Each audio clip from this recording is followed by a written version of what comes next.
Hello, everyone. How are you? Hope you're having an incredible day, and may peace be upon you. Thank you for watching the show. It takes courage with me, your host, Dr. Izdihar Jamil. And today I have an amazing, incredible, and fabulous guest, someone who's inspirational but also committed to helping others. And her name is Donna Castillo. She's a best-selling author, a number one international best-selling author of Home Sales Profit Maximizer.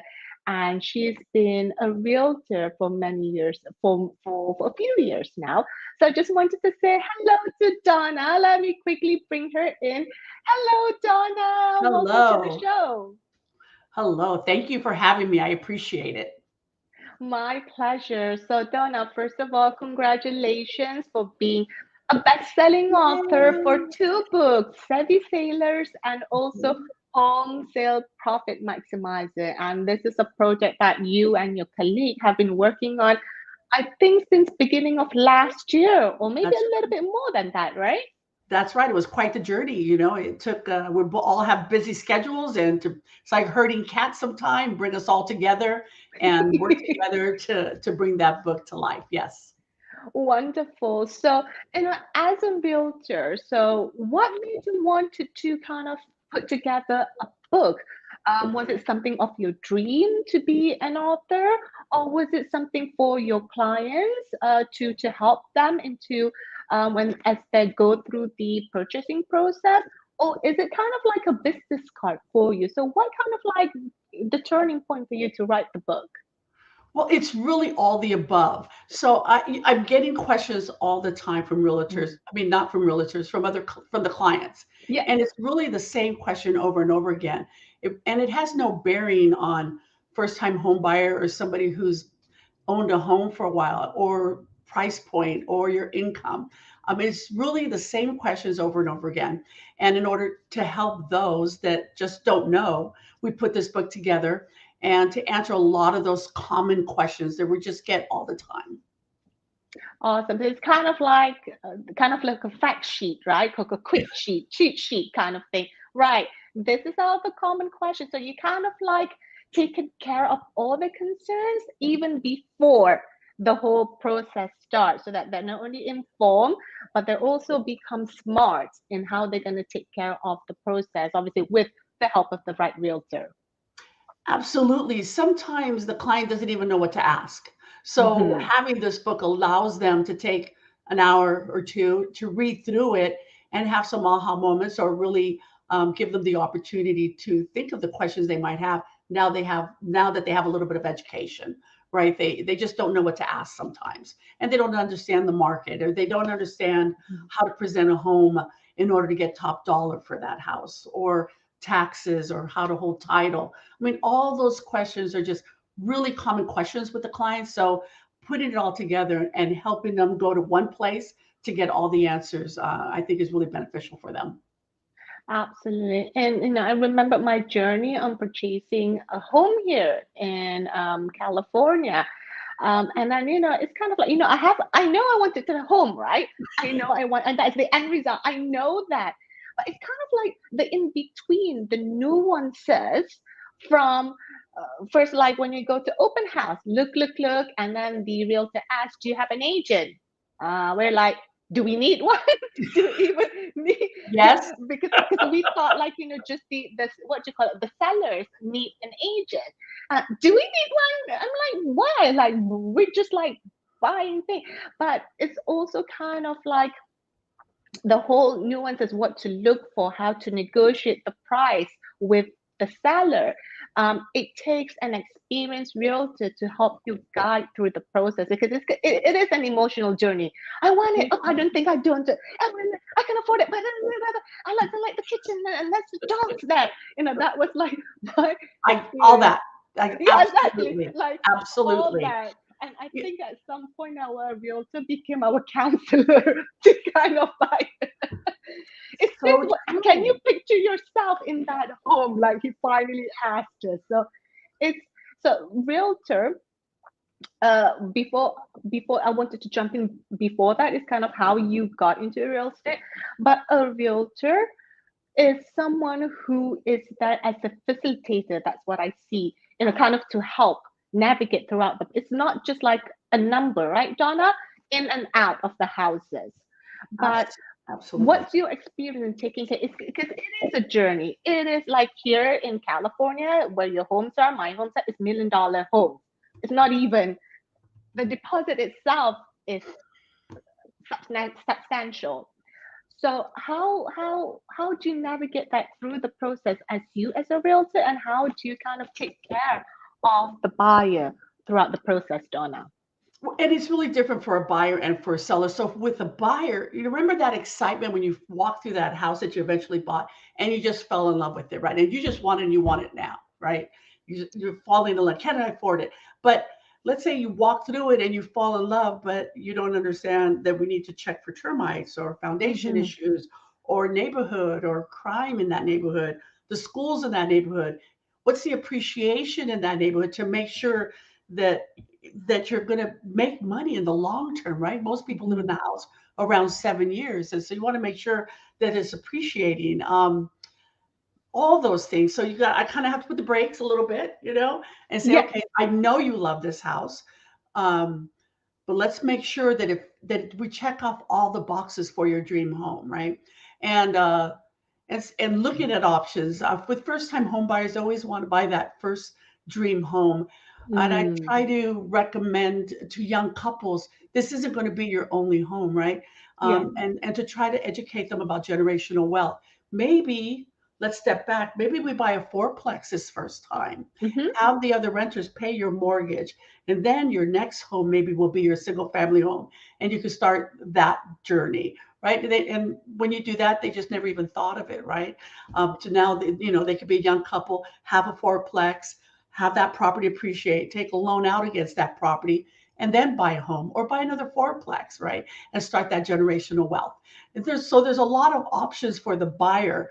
They tend Mm. to come in, fall in love with the home, and just want it. But there's so many other levels or of things that you need to consider when you're buying a home. And I love to educate people on generational wealth to make sure that they understand that, buying that first home is not going to be your forever home. And so let's make sure you're making a good purchase in the long run, not in the short term, but really that long run. Yes, exactly. And it's a long-term game because if you have your dream home, but it isn't in a good condition, or I mean, good location, it's gonna be hard. Because I remember when Absolutely. we walked into several houses, like this house, the house that we looked into. I really wasn't sure about it, Donna. I mean, there was this big dog, there was poop everywhere in the garden, Ooh, like, and then wasn't because someone was already renting that home, so we had to go when the renter was home to for that person to let us in. So again, it kind of affects the vision, right? it Because does. it's different when you It stage the house and it's different when someone lives it in. So I'm Absolutely. like, I'm really not sure about this house, but then you talk about the long-term gain. Okay, where is the location? Is it in a good school with, because we have got kids, school is number one Right, priority. Like it right. has to have a good school. It has to be walking distance from our home to the school because my husband and I will only have one car. So if he needs the car, then the kids and I we can walk and come back to school. It needs to be close to his work. It needs to be in a family oriented neighborhood. There's a few Absolutely. things coming in and kind of like the not just the elementary school, but elementary, middle school, and high school. What kind of district does it have? Family, the location, and like you talked earlier, what is the appreciation come 5 years, 7 years time? Even when the market dips, at the moment the market is kind of dipping a little bit because interest rates are high. So kind of seeing the bigger picture, right, Donna? Because this is so much more. Absolutely, absolutely. And for a first time home buyer, I try to 7. My first home was at 7%. So I don't know high, right? What's high, Right. right? But Yeah. what's really high is that you're paid a mortgage. It's just not your mortgage. That's high. Mm, You're not investing in yourself. That's high, right? mhm. Um, and so you want to take advantage that it slowed down a little bit. Yes. It's not normally in a multi-offer situation. Mhm. Houses are staying on the market a little bit longer. So those are all opportunities for you to get more bang for your buck on a home too. And if you work with a good agent, I try to help my clients. Let's look at off-market listings. Let's look Yes. at those houses that expired in April when there was a spike in interest rates and homes were selling. Let's call them and see if they're still willing to sell their house at a price that you can afford in a neighborhood that you want next to those schools, right? So trying to help those buyers really make an informed decision when they Mm, actually purchase that home is so important. And so what I do too is I sit with them in the beginning and we really do mhm. a really strong, we call it a buyer's consultation. And it's really me getting to know them as a person, as a family. Like you said, where do you work? Where are the kids going to go to school? What Mhm. do you like? If it's a young couple, what do you like to do for fun? Do you want to be near a downtown where there's a lot of restaurants and Mhm. nightlife? Or do you want to be, on 1 acre where you don't see anybody for a week? And get all that information. So when I'm helping them find that home, it's a match and we're not Mhm. looking at 15, 20 homes, right? We want to try to narrow it down and really understanding their budget, what they're pre-approved for, so that we're Mhm. finding homes within that budget, because there's nothing worse. I would never want to show a home to a family that they just can't afford, then they fall in love with it, and then I feel horrible, right? And so Correct. all those things, it's a lot. And so yes, when you're buying home, you do need a realtor to do all that for you, right? And negotiate the deal for you at the end. Yes, and it works both ways, both on the buyers and on the seller side. And I think also like kind of like understanding if you and the realtor are a good fit with one another because Absolutely. you're going to be a team. You're going to be a team. You got to trust this person, this expertise, and vice versa. You got to be comfortable working together. You're going to be feel safe that you can express certain Mhm. things like, hang on a minute, this is my absolute maximum budget. I mean, it's embarrassing to say, you know what, I can't afford this home. It really is embarrassing. But you know what, this is my absolute budget. If I go way beyond this, then the last thing you want to do is having go on a debt spiraling train. Absolutely. Nobody Absolutely. wants that. And like you mentioned before, Donna, that this is not your only home. Like, you can have this is like the key is starting a starting point. Where do Starting. you want to start?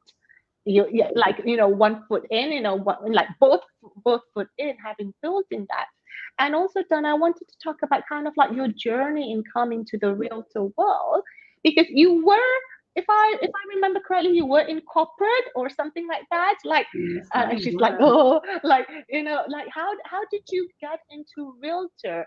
Being in real estate, was it something that came out of you out of necessity, or was it something that kind of organically being presented to you?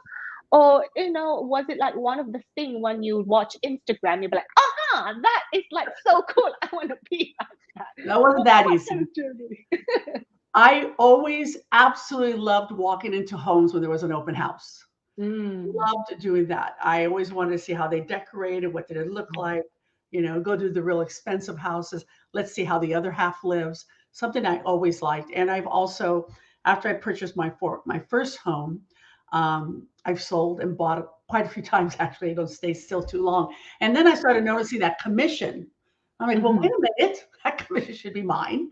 And and then I had an agent at the time, and she said, "You should be a realtor. You'd be great at this." So I got my license, but more because I was giving her referrals and she would do the deal. In the meantime, I was still Mm, for marketing, and I was traveling a lot, Mm-hmm. every month. And when my company got purchased, that my job went to Phoenix. My family's here. I wasn't going to go to Phoenix. I started doing real estate full time. Then I got offered a fantastic corporate job, the big budget, the big salary, RSUs. And I went on the road for 3 weeks immediately. I went to Dallas, I'll never forget, Dallas, New York, and DC. And I just cried the whole time. I just did not want to be away from my family anymore. And so that's when I came back from that trip, I just decided I was crying and I left that job and I don't know what I'm going to do. I haven't been doing real estate. Oh my God. And I got a phone call from a girlfriend that I hadn't seen since high school. So like 35 years at the time, not to age myself. Um, You'll always be 20, darling. You'll always be 20. Let's put it that way. and she asked me, "Do you still do real estate?" And I'm driving home from the job that I just quit.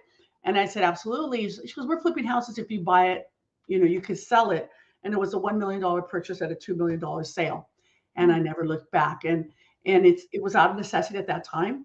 But I absolutely love the whole process of helping people, like I'm a matchmaker, to find out what that person needs and then to be able to go find it, whether it's real estate, whether there's a lot of layoffs going on in this area right now. Yeah. We have, Facebook did layoffs, Intel did layoffs. Those are all Bay Area companies where I reach out to them too and say, look at my LinkedIn profile. I have a lot of corporate contacts. Mm-hmm. If you need to make an introduction, I'll make it. So whether it's personal, business, real estate, I'm a connector and I love doing that and I've been passionate about it. And that's what I really love about real estate. And I get to be home with my family. I'm not gone for 20 plus days a month, every month. I miss my oldest daughter's birthday probably 8 years in a row because I was always at a Right. trade show called Macworld Boston. So I was never home for a birthday. I just don't want to do that. So, and I love it. Yeah. It's great. And I'm focusing on seniors, helping them.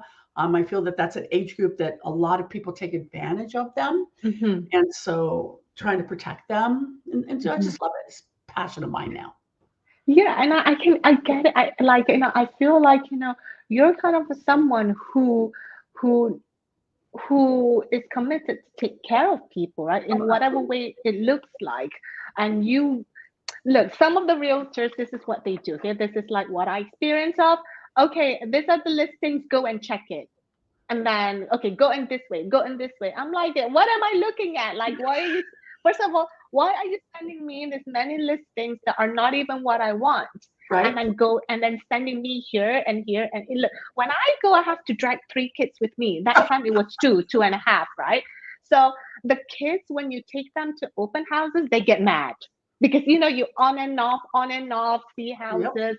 And then they're like, "Oh, mommy, I love this house." No, no, sweetheart, we can't have that house. It's too Too much. expensive. Like, we can't have it. Like, this is not your room. So it's kind of like a lot to deal with emotionally. It's Absolutely. a lot, It both is. the buyer and the seller. Because at one point I was like, "Babe, let's just rent. Let's just rent because it's Yeah. too No much renting. money." Yeah, I know, like that time, right? And thank God my husband was like, "No, the kids needs extra room. The kids needs, my son abroad and my daughter Nadra, so they need separate bedrooms because Mhm. they're a boy and a girl. If you were to move to a three-bedroom home, then the rent is going to be X, Y, and Z. So we might as well buy a home. And thank God that we did because one, we had another baby, and two, the rent increases by 30% in our previous apartment, and it was the same apartment. Like we paid, like for example, whatever we paid that time, 2,000, and then the rent is now $3,000 on a two-bedroom home. It is ridiculous, It Donna. is. So It I is. wanted to, because you've met a lot of people, a lot of youngsters, a lot of family. So what is the thing that scares them the most when they want to jump into buying their home? It's that financial investment, right? And Yeah. and it's the unknown. So fear kind of sets in. I try to remind them at the bank would never lend you that money if you couldn't afford it because guess what? The bank wants their money back, right? Yeah.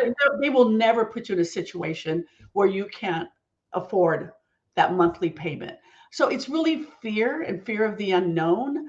Am I making the right decision? This is probably their biggest purchase, right? And Mhm. it's just scary. And so they go back and they retreat. This is known.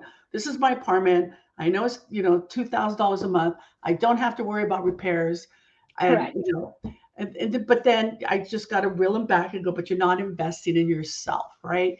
And Mhm. that's what's and you're investing in yourself, your future, your family's future. This is this is the biggest investment, and that's why they get scared. That it's just fear, and we just get them. Just got to help them over that little hurdle sometimes. Absolutely. So, and you've also seen the other side of things when the seller have sold their home. Let's talk about the buyer's point of view first. So, you've also seen the other side, when they're like got the keys, right? When they got the keys, and then a few weeks, months, or years, so it's on the other side as well that it kind of like you take them through the journey. I remember like don't do it. No, maybe it's not at home. Oh my god, I can't live at home with there's so many dog poop around. And when I when I got my keys opposite the house, we're like, you need to clean the house. Like, we told the other agent, you guys need. So he cleaned the house so beautifully and everything. When I got the keys, I'm like, oh my god! If I had seen this house as uh, being presented, like when it was clean and everything, it would have like been straightforward. But thank God, like we were able to see past the picture. So Mhm. talk us through the other side when it's an emotional journey. It's the biggest investment. You probably need Absolutely. maybe 20 Teslas to buy a home in California, for example. So it's So the true. biggest investment.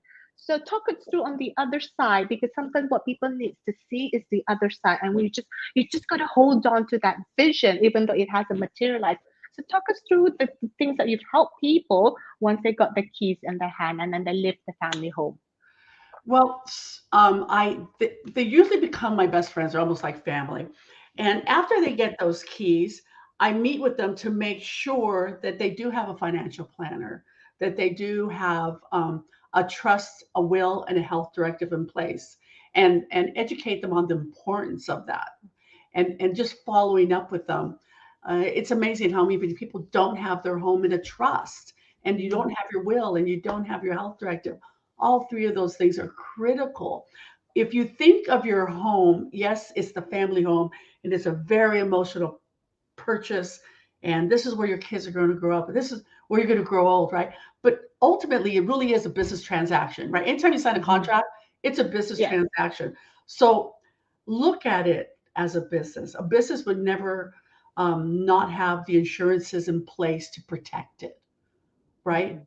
An Adobe, I Yes. bet they have all that in place, a long time ago. And so think of it as a business transaction. You have to sign a contract. You got to protect it. You got to protect it from the tax man. You got to Yes. protect it if something happens to you. What happens is you become disabled, if you can't make the payments. All those things have to be considered because it really is a business transaction. And so it's a mission for me to educate them on the importance of a trust, to make sure that the home goes to the family members or the people or the organizations they want that home to go to when you're no longer here. And the Mhm. will is for everything else. And and the health directive, if something happens to you, unfortunately, and hopefully it never does to any of us, but if it does, there's something in place to take care of that as well. So important. And to have that financial planner, like I mentioned, Mhm. generational wealth, right? What a lot of people just sit on that appreciation, that equity, and that's fine. But to be educated on that asset and what that asset is doing and what is it appreciating and how much equity you're building and what you could potentially do with that equity to reinvest it in another property or in home repairs or build a granny unit or an ADU in the backyard and create some rental incomes. There's a lot of things. So I always make sure that they have that in place. And then I still check in with them, every at least every 6 months, at least every 6 months, to make sure that they're okay, that they don't have any other needs. They don't need a handyman to come over and take care of some repair in the home or something like that. So it's a Yeah. it's a constant communication. Absolutely. And it's not like, okay, bye, that's it, right? That's your No. key, goodbye. You come with the flower and the chocolate. There's your key, And you put never it see him on again. there. Exactly. And then enjoy yourself kind of thing. But also it is like what you talk about, the ADU or the single family unit, whatever that is, it's all in your book, right? You talk Right. about it in your Absolutely. book, Home Sales Profit Maximizer. It's available on Amazon for those of you who are interested to check it out.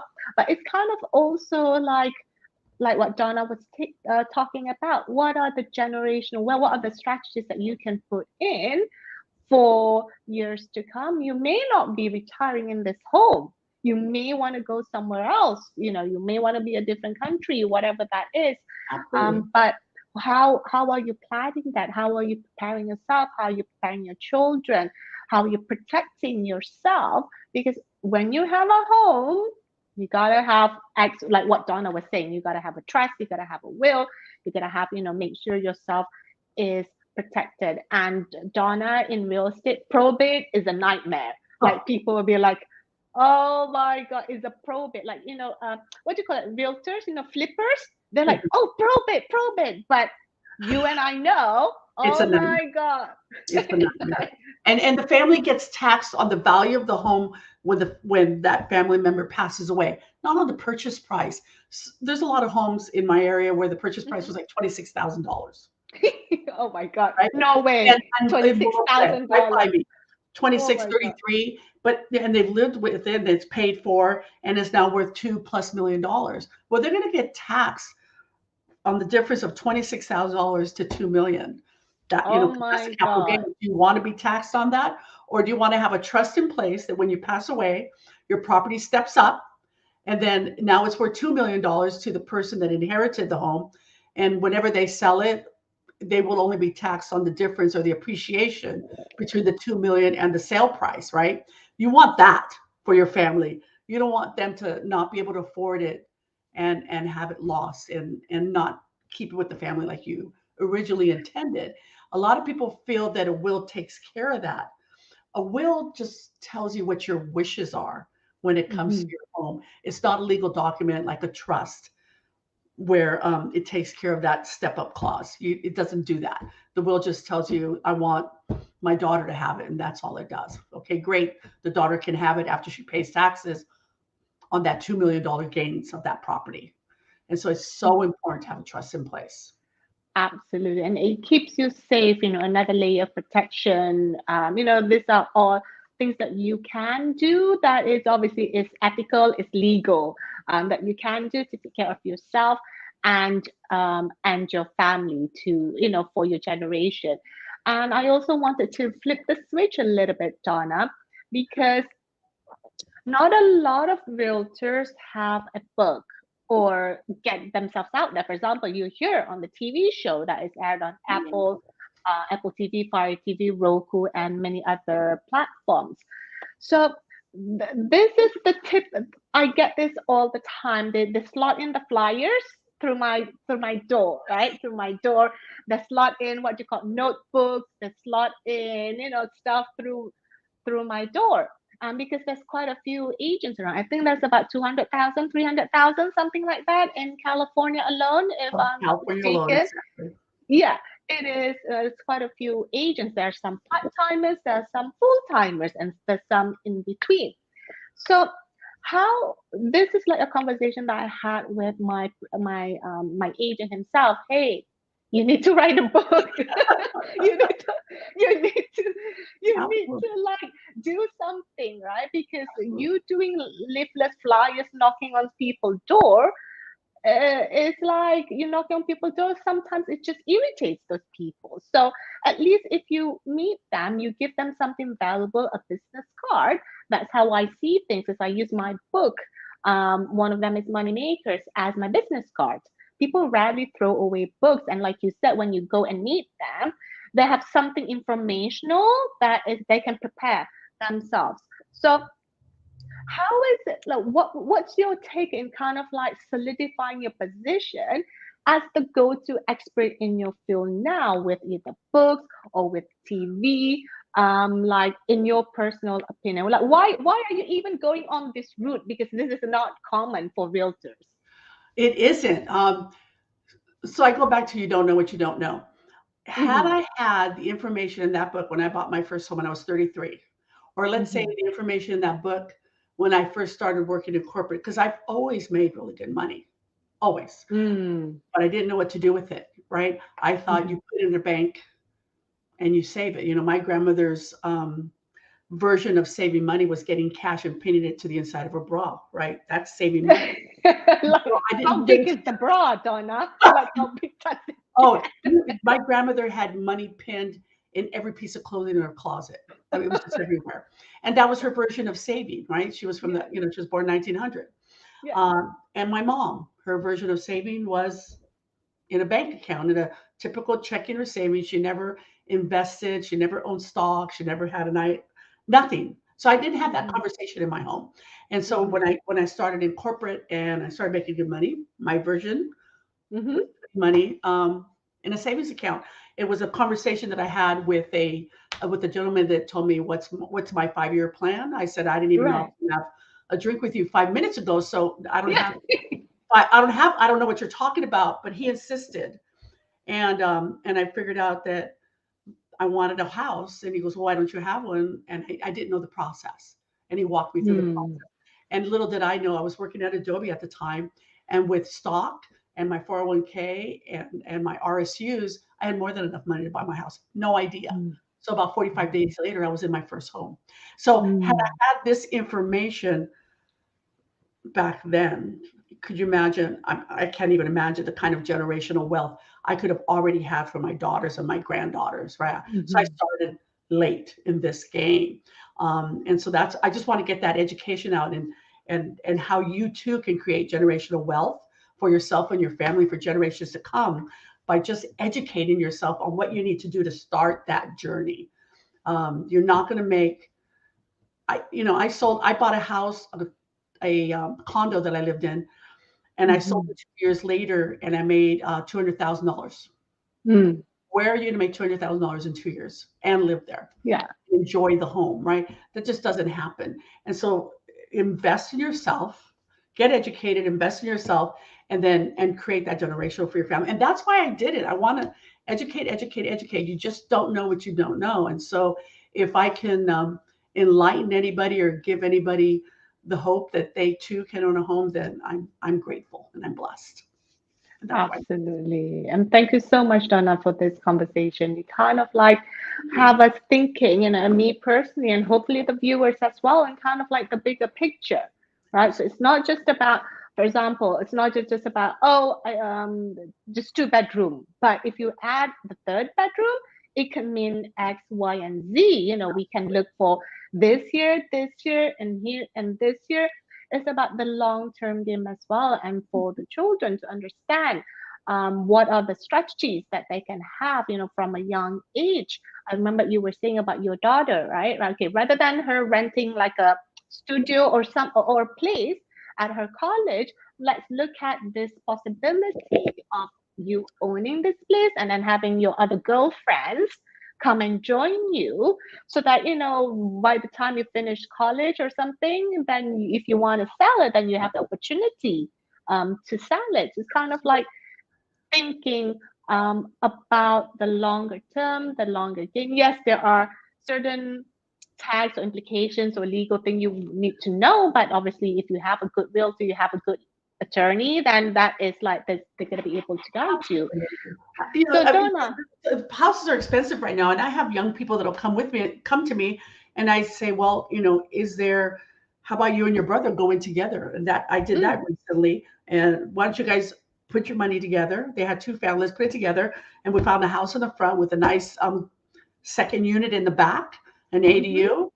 But mhm, together they were able to buy this home, and we're waiting for it to appreciate. So one of them could buy another place, and then they both have their own home, and then the place in the back will be additional income to help with the mortgages. So sometimes you might be a little bit scared, but let's meet, let's discuss, and let's think out of the box so that let's address your situation, your unique situation, and see if we could come up with a solution so you could start this journey. And Absolutely. there's always a way. There's always a way. Yes, and it doesn't have to happen immediately. For example, you first move it in first, right? Together. This, for example, those two brothers, you move it in together. You wait a few years, you save up. That's you can add another unit at the back, and then you can do this. It doesn't have to happen because once you buy a home, your bank balances go to like I don't know, When I bought my 20. first house, it was like I had $200 left in my, I my know. account, right? That was it. But I was so happy. Yeah, we were like in a sleeping bag and everything, as long Whatever. as I there's was a few happy. foods. But it doesn't have to happen at the same time. What Donna is talking about, let's talk about long-term game. Let's talk about the strategies that you can implement. Okay, what is year one, year two, or year three? Come year three, and now you go on from there. But there are Yeah. possibilities to that, and even if you don't get to implement it, but because you have to move out of state for whatever reason, you can sell it to the buyer with that possibility, and that can also like increase the value of your I home. love that you said that. You can buy rent, maybe you rent here, but you buy rental property in another state where it's more affordable. You're Hmm. starting the journey, right? That property is going to appreciate as well. There's also a lot of programs in the state of California that you could look into. Calahafa, if you make less than 133,000, they'll give you up to 10% of your down payment, and you don't have to pay it back. No interest, no penalties, as long as you live in the house for 5 years. So if you buy $1 million Mm. house, you get $100,000 for free. So Oh my God, that's yeah, so you ridiculous. I wish I knew that, because you know what? Only in California, less than 133,000 per year. In other states, that is like a lot. But in low California, income. if you make less than 80,000, 90,000, you're almost on the poverty line because things are so expensive over here. So, Donna, Absolutely. let's wrap up the conversation with what's one thing that people can take away from your book, home sale profit maximizer, that they can use, either immediately or, as the time comes to help with the sale of their homes. Absolutely. So really is to read it, become educated, and if you do have questions, then ask those questions to those professionals, right? So just really, my advice is to get educated on the process because there's a lot to the process, especially with the market changing, right? So it's read the book, get educated, formulate some questions that you might have, and feel free to reach out to me anytime. I'd be happy to answer any questions. Wonderful. So let's wrap up with this rapid fire question. So it's just Oh, a quick question answer, quick question answers. It's I'm a ready. little bit of a game. Don't worry, it's not never have I ever. I get scared when I play never have I ever. Like, you don't know what's gonna like. Okay. Quick question. Favorite food? I'm sorry, favorite. Favorite food? I'm Puerto Rican, so there's a thing called mofongo. That's my app. You'll have to Ooh, look it up, but it's my absolute favorite food. Is made with plantain, so you'll have to check that one out online. awesome. Favorite color? Red, red, obviously. Red, yes, red That's and my black. color. Yes, and someone that you've been secretly stalking on social media but don't let other people know. There's a realtor in New York called Ryan Serhant, and he's the one that he's great on video. So I've Hmm. been watching what he does there, and he does these incredible houses in New York. And like I said, I love going into expensive houses just to see how they decorate and how they live, how the other Yes, half lives. So I love following him and the most incredible homes that he goes into. So he's the one that I've been stalking lately. brilliant. I mean, I stalk Ines Yilmaz or whatever how to pronounce his name, but he goes, this amazing houses, Right? It's so much and fun to see those homes, right? oh With my God, yeah, it's incredible to see the vision and everything of like my mind cannot comprehend 133 million home. Like what? Like, right. like I just it's like it's buying your whole island kind of thing. But it is like the vision that we take from it, how we implement it. Like there's no limit to what is possible when humans tap into their greatness and see the Absolutely. possibility in having that. So And thank you buy so your own much, as Donna. pieces. Yeah. Yeah, exactly. So thank you so much, Donna, for the Oh, conversation today. It's such, thank you so much. it's always like this, and I'm like, it's 20 to 30 minutes, and Oh I no, could we go gotta on go. for like, we could go on for like a long time. it, one of the things that Donna mentioned today, like just enjoying each other's company. That's what it truly is, Absolutely. having this conversation together, enjoying people's company, and most importantly, to add value, to educate, to take Absolutely. care of someone. Had I known, like I could apply to that counting Cal thing, Hapa. like to buy, Cal yeah, Hapa. cow helper thing. I'm like, oh my god, that would be even if they give me a percentage of it, like I don't care because it is something 10%. that Yeah. is, yeah, something that is valuable for the family. Donna, thank you so much. Thank And you very Donna, much. where can people get in touch with you? Send me an email. I'm at homes, HOMES, at donnacastillo.com, or give me a call, 408-421-5856. Feel free to call, text. I'll answer any questions. Awesome. I can't believe you gave your phone number. But, Why not? why Call not, me. right? That is just so No, personalized definitely. to this need. Just send me a text. That's fine too. If you're asking a question, I'm sure a lot of other people are asking that question, and I'll have an answer for you. And if I don't, I'll find it Brilliant. for you. Wonderful. Thank you so much, Donna. And thank you, everybody, for watching It Takes Courage with me, your host, Dr. Izdihar Jamil. Tell yourself, yes, I can. And so Right. it is done. And remember, the time for you to solidify your position as the go to expert in your field is right now. Take care until the next episode. Right, Donna, let's say bye to Thank you. everybody. Have a great day, Bye. everybody. Bye bye.